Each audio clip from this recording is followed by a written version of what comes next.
Salve, salve galera, aqui é o Gob na voz, começando aí mais um quadro do Olhar de Quem Anda. E é isso, eu sou o Paulão e hoje a gente vai receber aqui o Regis Adriano. Mano, o cara ele é multipluralista no rolê, tá ligado? Só que assim, eu vou deixar ele se apresentar porque ele é o cara pra falar dele, tá ligado? É com você, Regis. Certo, irmão. É nóis, molecote. Da hora. Satisfação. Certo, obrigado aí pelo convite, tá? Pra quem não me conhece aí, meu nome é Regis Adriano, sou um skatista que se envolveu com as drogas na adolescência. A razão disso aí, eu passei mais da metade da minha vida fumando um crack. Fui morador de rua, nas ruas da Cracolândia, sobrevivi durante 5 anos, não tomava mais banho, se alimentava de restos, se encontrava nos lixos. Atualmente eu tô há 6 anos, 5 meses e vários dias sem fumar crack, voltei para casa, me formei no ensino médio. Hoje, além de ter escrito o livro, eu atuo também nas redes sociais como conselheiro em dependência química. Também fazendo palestras nas escolas como orientador social, né? Porque, mano, hoje em dia as pessoas banalizam o uso de drogas, certo? E tipo, mano, a gente veio aqui para falar do skate, mas eu não tenho como falar que as drogas me afastaram do meu skate. Eu saio nos rolês, eu vou nas pistas, eu vejo vários caras do skate, parça, fumando, bebendo e chapando o globo. E tem cara que tá até no nível do skate, tá legal. Como que um dia eu tive legal no nível do skate, certo? Eu lembro, 1999 eu corri campeonato aqui em Campo Limpo. Eu vim correr o campeonato, eu tava sob efeito, parça. No aquecimento eu coloquei todo mundo no bolso, porque eu cheguei virado. Eu dei mais um tiro, levei minha energia lá, né? Só que a energia rende enquanto tá fazendo efeito da droga. Aí eu não tinha mais droga pra continuar. Aí o efeito foi diminuindo, chegou na hora que eu corri, o desempenho não foi o mesmo. Não foi nem a média que eu andava. Foi bem abaixo. O uso foi se tornando uma prioridade na minha vida. O skate, contra outras coisas, foram se tornando secundários. Até o momento que eu vendi o meu skate para fumar uma pedra. Ainda tem aquela parada da influência. Eu vejo vários influencers que têm 5 milhões de seguidores. Tipo, mano, os caras bebendo e fumando. Quantos rappers não usam na sua música as drogas? Se incentivando outros jovens que não têm conhecimento a fazer seus próprios experimentos. Tudo bem se para você não deu ruim, mas para mim, como para tantas outras pessoas, tem dado ruim, só que ninguém fala. Quando eu comecei a usar a substância, em 1995, só existia 2, maconha e cocaína, parça. 1997 já chegou o crack aqui, e eu experimentei. Hoje nós estamos em 2025, sabe quantas drogas que existe lá na bolsinha do traficante? 28. Caraca, mano. Dry ice, melt, hash, flor. Mano, é uma infinidade de variações para você se perder, para você se desconectar de quem você é, se desligar de quem você ama, esquecer quais são os seus sonhos, seus propósitos. No começo era só um baseadinho que eu fumava, só um baseadinho eu já ficava horas louco. Hoje em dia eu fumo que nem cigarro. E não dá brisa. Pô, Regis, mas tem tanta gente que fala que foi Deus que fez a planta. Não, é uma planta, se perde porque é mente fraca. Mano, quem é mente forte hoje em dia? Quem tem a mente blindada pra não se deixar seduzir, pra não se aventurar ou pra não querer fazer suas experiências? Ah, mas o meu amigo fuma, vai pra casa e paga as contas e sai com a mulher e cria seus filhos. Seu amigo não é você, mano. Quantas vezes eu quis ser o outro? Então, uma das paradas mesmo que a gente tem que aprender a fazer é amor próprio, tá ligado? Se amar, se valorizar, se cuidar, porque nem todo mundo que tá do nosso lado é nosso amigo. Ah, encontrei o cara na sessão, vamos sair no rolê. Ah, mano, você é demais. Eu nem sei quem é você, parça. Antigamente tinha aquela parada do skatista que era a família. Só que, mano, essa parada vem se perdendo, parça. O que é a família? Eu deixei a minha mãe pra mim se envolver com os caras do morro, achando que eles eram a minha família. Quando, na verdade, eu fui pra rua, quem foi atrás de mim foi minha mãe, não foi os caras do morro. Quando eu fui pra cadeia, quem foi atrás de mim foi a minha mãe, não foi os caras do morro, mano. A minha família eu desprezei e eu valorizei quem não ia cuidar de mim. Só porque falou, você é fechamento, você é parça, eu tô com você, eu não te abandono. Acabou o dinheiro, cadê os caras? Acabou o copo esvaziou, cadê os caras? Cadê as minas? Oxe, mas não falou que era fechamento, que não ia abandonar? Na verdade, a gente vive só de palavra, tá ligado? Não vive de atitude. Porque o que vale a pena é o que você faz, não é o que você fala. Até papagaio fala, mano. Então, se eu acreditar em tudo que os outros falam, e aí, quando a polícia chegou, cadê o cara? Só tá, eu olhei por trás e falei, ixi, irmão, me lasquei, parça. Só que adianta eu falar isso pro juiz? Ah, juiz, o cara que me chamou chamou. Não adianta, mano. Várias vezes, quando eu tava na ruína, eu falava, ah, mãe, eu não queria, o cara que me chamou, só que o cara não punha na minha cara e o oitão e falava, fuma, cheira, bebe. O cara estendia. Depende de mim, pegar ou não, parça. Hoje eu venho fazendo a escolha. Os caras falam, você vai em vários lugares, eu vou sim, mas eu faço a minha escolha, parça. Tá todo mundo bebendo. Me dá uma água, me dá um suco, me dá uma outra parada. Então eu conto a minha história para que as pessoas saibam fazer as escolhas. Saibam com quem anda, o que que faz, aonde põe os pés, tá ligado? Para não se deixar influenciar ou perder. E é nesses momentos, né, 14, 15, 16 anos, que a gente não tem a percepção do mundo e a gente já acha que já sabe tudo a respeito do mundo. Ah, eu já sei me cuidar. E minha mãe falando, não anda com esses caras, não, os caras é tudo da hora. Mano, os caras andavam com os oitão desse tamanho, filhão. Muito louco. Como foi o primeiro contato com o skate? Ah, isso aí foi 1982, parceiro. Eu tinha 8 anos de idade, morava lá na Cachoeirinha, perto ali da Zona Norte, perto da freguesia do Ó, Brasilândia ali. E eu vi um cara fazendo hip jump. O skate não tinha tail, né? O skate era só aquele pene, né? Eu achei esse instante que o skate sumiu, né? Porque o skate some da visão quando ele passou por dentro do bagulho. E aí eu falei, nossa, truta. Aí ele caiu em cima, tuc, do outro lado, e saiu andando. Eu falei, nossa, que bagulho louco. Eu nem sabia o que era o skate, na verdade, né? Eu vim ver o skate novamente em 1988. Aí eu já tinha 14 anos, só que eu não tinha recurso. Aí eu entrei no Senai, aí que eu comecei a ganhar uma grana e eu consegui ter um skate. Só que tem uma parada muito louca, né? Que antes de eu ter o skate, eu já quebrei o braço em cima do skate. Eu vi os caras descendo a ladeira, eu quis descer também. O skate foi pegando velocidade, aí daqui a pouco o skate já começou a fazer assim, mano. Buf! Os caras rindo, e eu, ó, meu braço, mano. Os caras, ó, para de zoeira. Quando eu virei o braço, que o braço fez assim, ó. Os caras falaram, vixe, truta, quebrou o braço. Aí minha mãe falou, mano, também você vai andar nesses bagulho? Aí ela achou que eu nunca mais ia querer, né? Tirou o gesso, nós já fez como, parça? Fui lá e montei o meu skate. Foi bem legal porque antes de eu conseguir ter esse skate comprado, os caras montaram um skate pra mim. Que era uma roda amarela, uma azul, um eixo da frente grande, um eixo de trás... né? Porque eram as peças que tinha, mano. Skate era mó grana. Hoje em dia ainda é. Daí que veio o meu apelido do gringo, entendeu? Porque eu mudei da freguesia pra Caieiras. Caieiras, só tinha eu que andava. Já tinha um cara que já tinha andado, mas não deu continuação. Então lá em Caieiras eu venho andando desde 1989. Tive essa interrupção aí com as drogas, mas desde lá nós vem andando, mantendo a chama acesa, né, mano?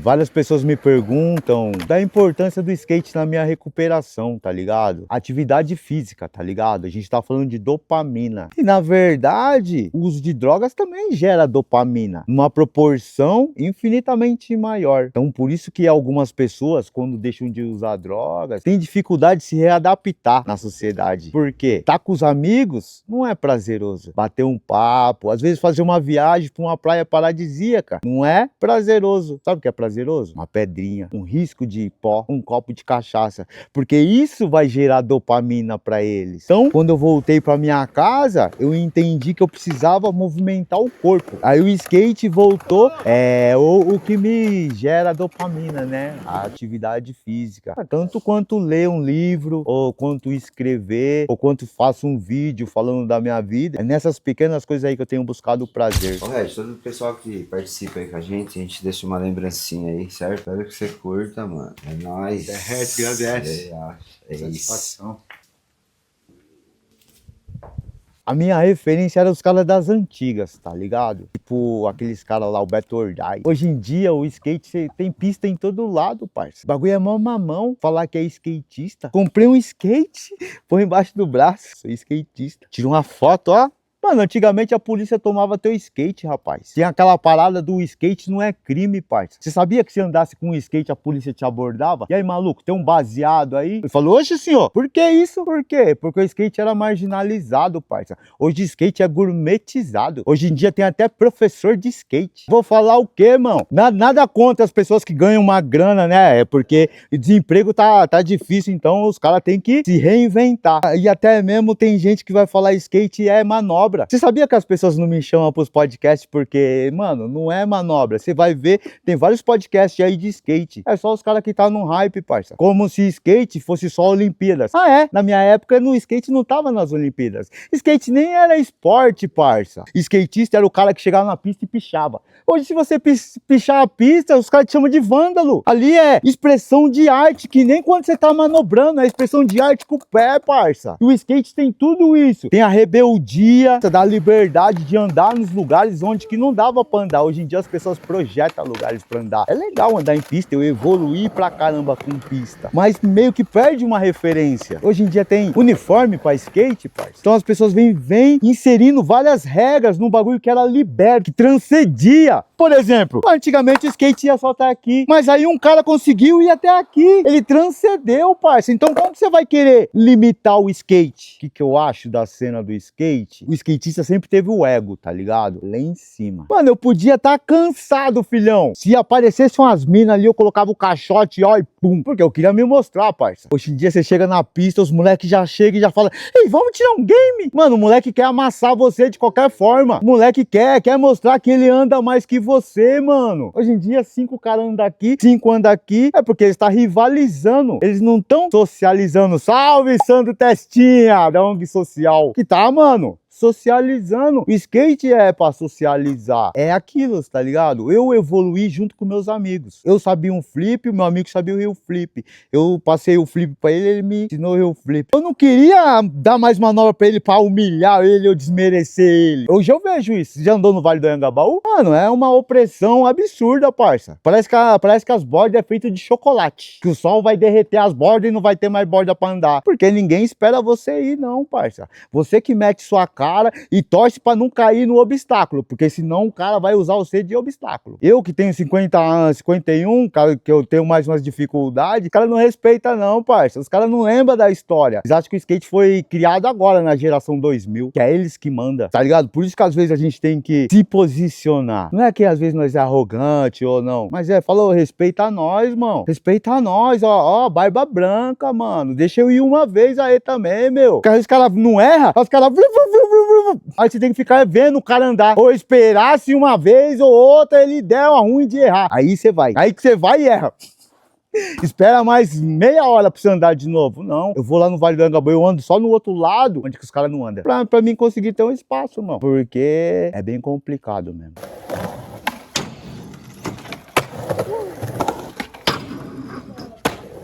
Vários caras da hora, assim, parceiro. Por exemplo, tem o Murilo Romão. Ele tem um coletivo que chama Flanantes. Ele mostra o skate além das manobras. Ele já me convidou para participar do Vale Lovers, onde que ele mostra outros skatistas sem ser os que tá no hype. Se você souber dar um rockinho, quer dar um rockinho aqui no meu vídeo? Vem aqui, mano. Você é skate também, tá ligado? Tem cara que não. Só quero, vou chamar esse porque ele sabe dar o kick flip, big spin, high side hard. É que nem as videoparts que tinham antigamente. Só os top da galáxia. Hoje em dia, com a tecnologia, nós mesmos conseguimos fazer as nossas videoparts. E pra mim ia ser um prazer ter você numa videopart comigo. Porque eu me conecto, eu me identifico bem mais com os humildes. O cara aprendeu a dar um hard flip e já nem cola mais com nós, filhão. E eu que dei o primeiro eixo pra ele, eu que dei a primeira madeira, esqueceu? É louco, né?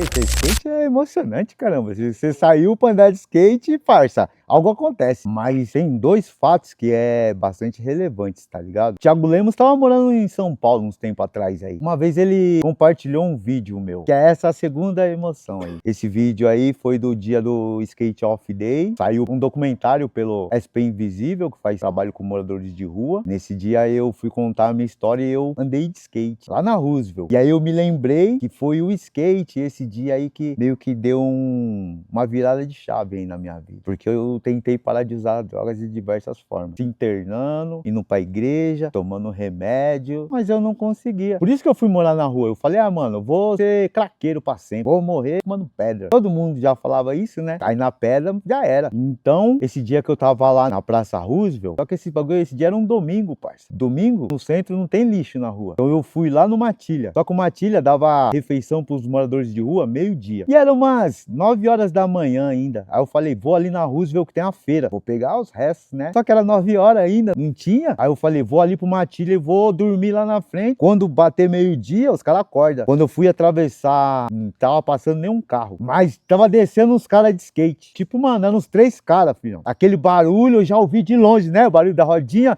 Já olhei. Aí vinha os caras. Só que daqui a pouco já era mais cara. Daqui a pouco a rua foi tomada de skatista, tá ligado? Aqueles primeiros caras que eu tinha visto já estavam passando por mim. E os skatistas não paravam de descer a rua. Fiquei pensando, mano, que movimento da hora, tá ligado? Aí eu olhei pra mim, minha unha era mó grandona, eu não tomava banho, eu comia o bagulho do lixo, eu não podia dormir, que os caras falavam, ó, não pode dormir aqui não, maloqueiro. Quando eu falava com as pessoas, elas me desprezavam, algumas me agrediam. Eu fui várias vezes agredido na rua. Quando eu vi os caras do skate, eu lembrei que eu era feliz, tá ligado? E um dia eu fui feliz numa tábua com rodinha. Eu olhei pra minha vida e falei, mano, não é justo eu estar aqui, tá ligado, parça? Mas só que não foi ninguém que pôs eu lá, mano. Fui eu mesmo que fui com as minhas pernas, eu tava lá na rua, eu falava, e agora? Como que eu vou fazer pra sair daqui? Aí eu vi os caras do skate, tá ligado? Aí eu falei, mano, não posso terminar aqui, parça. Quero fazer uns bagulho de skate, tá ligado? Quero andar, quero conhecer uns lugares, quero aprender umas manobras novas. Mas ali, eu tava na rua e eu falava, mano, eu não vou terminar aqui. Aí um dia, batalhão de choque invadiu a Cracolândia e mandou bala em todo mundo. O cara fala que era bala de borracha. Malandro, imagina você aqui fumando uma pedra e o cara te dá uma...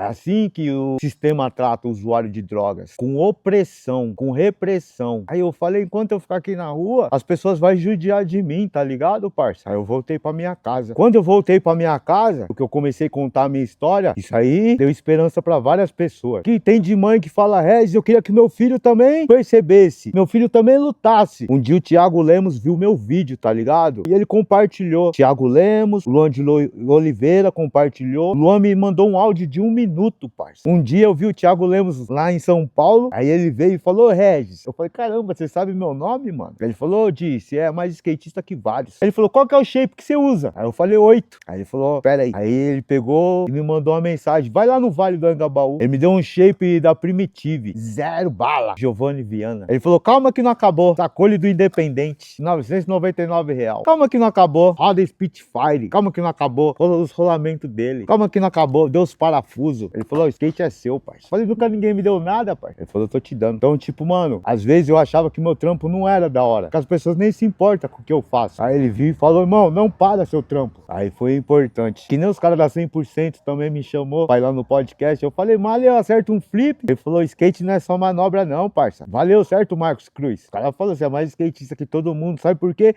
Porque você cai e você levanta. Você não desiste. E o verdadeiro skatista é esse, o que não desiste, parça. Não é o que sabe dar o flip. Então por isso que eu conto a minha história, tá ligado? Skate é muito mais do que uma tábua com rodinhas. Skate salva, certo?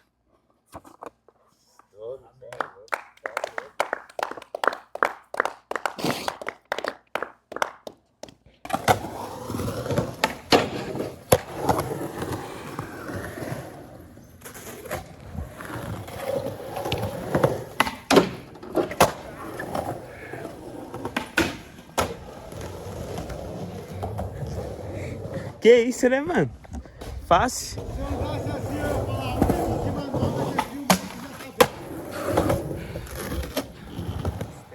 O que me levou a escrever o livro? Eu tinha habilidade para escrever ele. Eu não era muito bom com as relações sociais e familiares. Se você acha que hoje existe bullying, você não sabe a escola de 1980. Na verdade, a escola é um dos ambientes mais punk que existe, tá ligado, parça? Porque, parça, vão chegar lá, vão inventar apelido pra você, vão te ridicularizar, vão te diminuir, vão te menosprezar, vão te esnobar pela roupa que você usa, tá ligado? Eu não conseguia fazer amizade com as pessoas, mas eu já sabia ler. Eu sabia ler e eu sabia escrever. Como as pessoas não me davam uma atenção ou não gostavam de mim, eu comecei a me aproximar dos livros. Eu já li mais de 1000 livros, parça. Então, eu comecei a interagir com os livros, tanto ler quanto escrever. Então, desde pequeno, eu desenvolvi a habilidade de escrever. Eu escrevia várias histórias, toda a vida eu escrevi. A diferença é que eu nunca mostrei pra ninguém, porque ninguém botava fé nas coisas que eu fazia. Então, eu lia, eu escrevia uma história onde que eu era o herói. Não Não onde que eu era aquele pretinho de favela que as meninas não se aproximavam, que não tinham interesse. Não onde que eu era o cara que não tinha o tênis da moda. Eu escrevi uma história onde que eu era um cara grandioso. Eu projetava isso. Conforme o tempo foi passando, eu fui melhorando a minha escrita. Certo, irmão.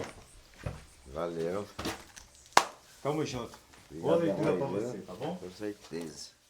Como eu tinha dificuldade, não falei pra você que eu preferia os caras lá do morro do que a minha família? Eu tinha problemas, mas eu não conseguia pôr pra fora. Eu não conseguia dialogar, eu não conseguia dividir com ninguém as minhas dificuldades. Chegou um certo momento da minha vida, parça, que eu não consegui mais suportar esses meus pesos, minhas dificuldades. Nesse momento eu voltei a escrever, entendeu? E eu escrevi 400 páginas. E tipo, mano, era a história da minha vida, falando como que eu me envolvi com as drogas, o que os prejuízos que as drogas trouxeram para minha vida, das vezes que eu tentei parar. Ali eu entendi que aquilo podia ser um material que servia para outras pessoas. Ali eu percebi que eu tinha escrito um livro, tá ligado? Não comecei a escrever pensando no livro. Eu pensei em escrever só para mim compartilhar meus sentimentos com a folha do papel, para mim pôr para fora, que nem eu fazia quando eu era pequeno. Só que a diferença é que quando eu terminei de escrever, eu não quis jogar fora. Eu quis mostrar para outra pessoa. Como eu tinha voltado a estudar, me aproximei de uma professora e falei: professora, ó, será que aqui dá pra virar um livro? Aí ela leu, ela falou: mano, é um livro da hora. Então aí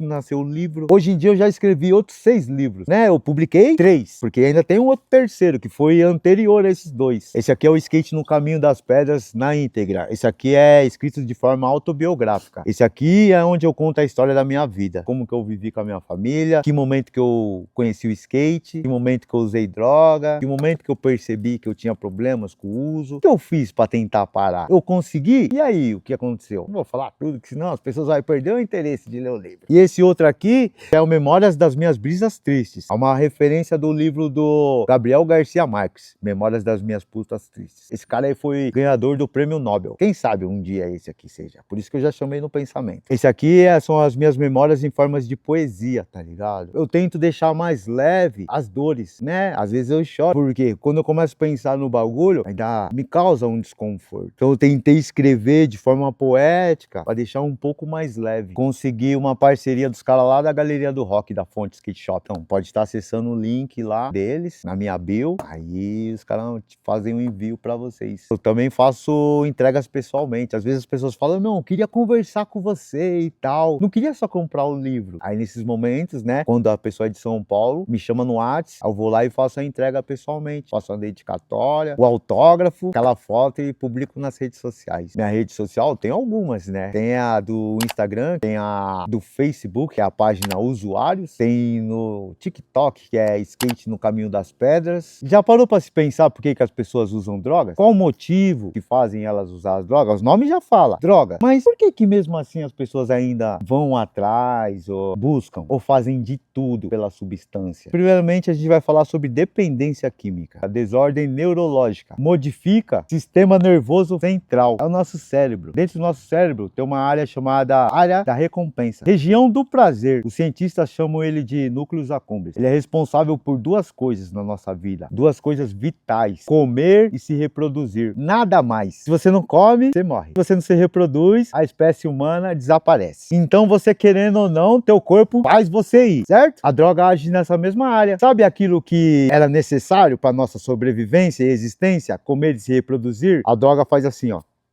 O cara que usa droga não tem vontade de comer e nem de fazer sexo, mas ele tem vontade de continuar usando drogas. E é muito louco que um cientista quis contextualizar.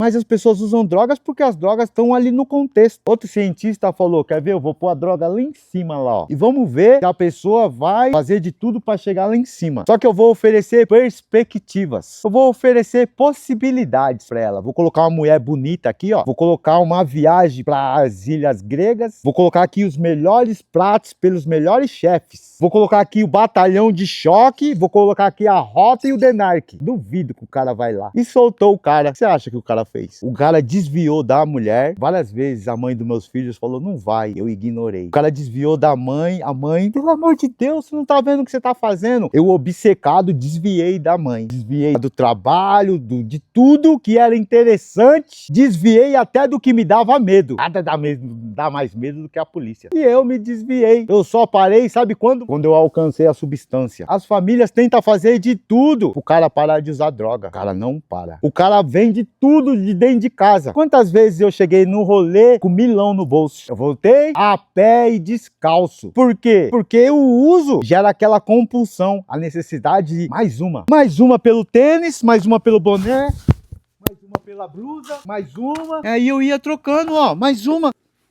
Mais uma. O tênis pode custar R$500. Eu só preciso de R$5 por uma pedra. Então as coisas deixam de ter um valor. Quantas pessoas não empenham um carro, parça? E tipo, por mais que você fala, irmão, você não tá vendo o que você tá fazendo? A pessoa não percebe. Por que ela não percebe? Porque a mente dela tá prejudicada. Ela adoeceu. Você sabia que a dependência tem um CID na Organização Mundial de Saúde? Ela é considerada uma doença progressiva, incurável e fatal. Quer aproveitar a vida? Mantenha-se longe das drogas. Muito obrigado pelo convite, tá bom? Eu agradeço aí.